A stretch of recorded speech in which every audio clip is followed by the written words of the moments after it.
Hey everybody, welcome to the next map that I'm going to play, which is Raxus Prime Canyon.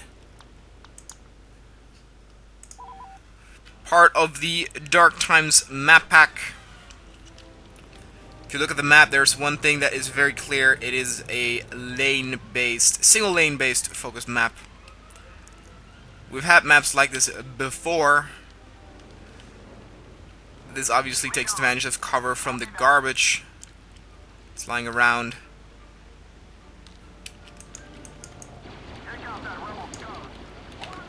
The Brio map that we did with the Halo front, or the Prime front, was actually similar to the point where it is symmetrical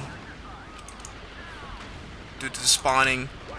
So there are two points in the middle. We captured one, they captured one. Actually, wait a minute, there's a wall separating the two? That's interesting.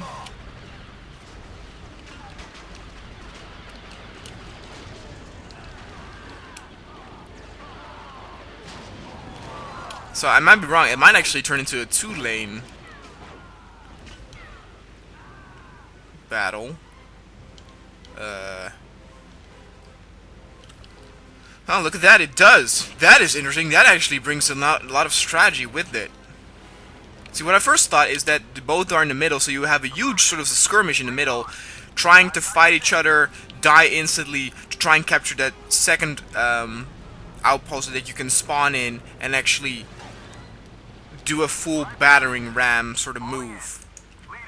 Yet here, you now can actually flank, but where the strategy comes in is if you, for example, go for this outpost, since you cannot actually hit the guys on the other side. Oh, actually, there's a gap here. No, because we already got past the wall. But they have the opportunity to flank as well, since you're not able to shoot them because of the wall. See, they're actually capturing this point. We've lost control of a command post. Yep, this is what I'm talking about. It's very interesting. A sniper might be kind of useful. As you can see, it's a very interesting balance because it becomes this tug of war where they will capture a point, but because they move, we have the opportunity to move as well. We've lost the command post. Fight for it. No. They're being feisty. Come on, guys.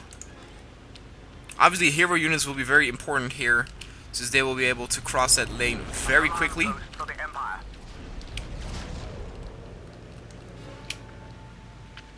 And if one team actually manages to capture both points, it will be a much bigger advantage than if there were no wall, because the defending army then has to actually split up their troops across those two lanes, not only for attack but also defense, because if they would attack one point, the other lane obviously has the complete advantage of not having to worry about any protection. And though there is also that other point in the distance, I guess. I forgot about that. So they can still actually flank them out there. Oh, this is gonna be intense. Whoop!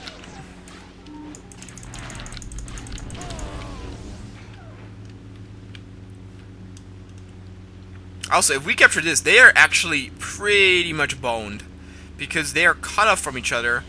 They will spawn across both sides, or both outposts, will not have a full post is under Imperial control. Full working army available. If I can capture this point, we can make a huge assault on that last post. Very cool. I like this. I've said this before. I like the maps that have a simple premise that actually works really well, and this does. And it is actually more strategic than some of them. Fight for it. Oh.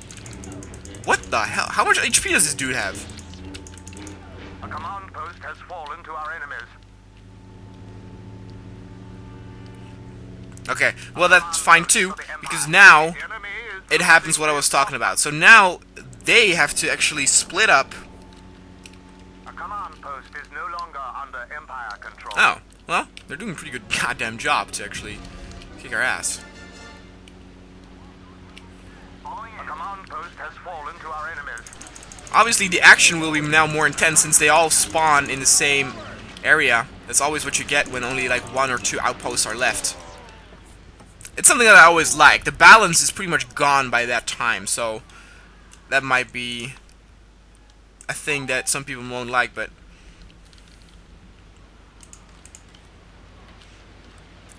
I'm a big fan. I'm a big fan of this whole Dark Times map pack. I might even go so far that of the map, and I haven't had experience with too many map packs, but of all the map packs, this might be my favorite. And I've said before that obviously there will be a top 10 maps of Season 2, which is stupid because YouTube is giving me problems with adding the videos to the Star Wars Season 2 playlist. Like, I select them and put them in there, and it says the maps are already in this playlist, but they're not. It's really weird. But anyway, so that is something that I want to do, but eventually, I talked about this before, those top 10 Season 2 maps are Conquest.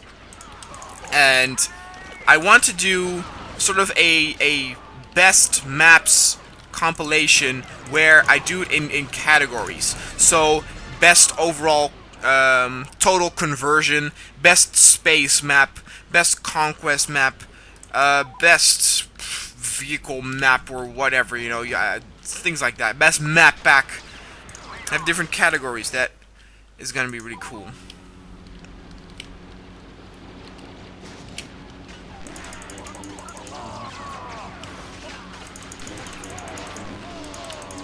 Maybe also worst map, put them in there.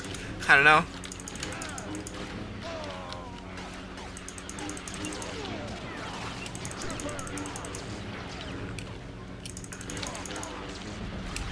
Best campaign related map.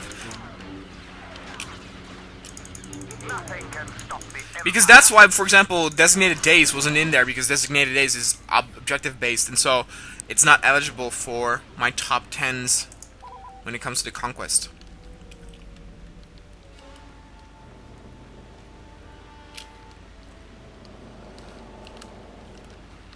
So we're about to win this. I think it's pretty well playable with AI as well. The enemy is actually doing a pretty good job of kicking our ass. I'm not too sure what our units are doing. Some of them get a little bit stuck behind the garbage, but most of them are doing a pretty good job. It is a fairly small map, and it's not, oh god, it's definitely not XL units, it's regular one, but it works fine in this map. A command post for the Empire. Their reinforcements are dwindling. I like the look of the map as well. It is very simple. It actually reminds me of the planet of the Krogans from Mass Effect 2. Forgot the name of the planet, but that's what it reminds me of. Please, God, get him. Jedi girl, come on. What are you doing?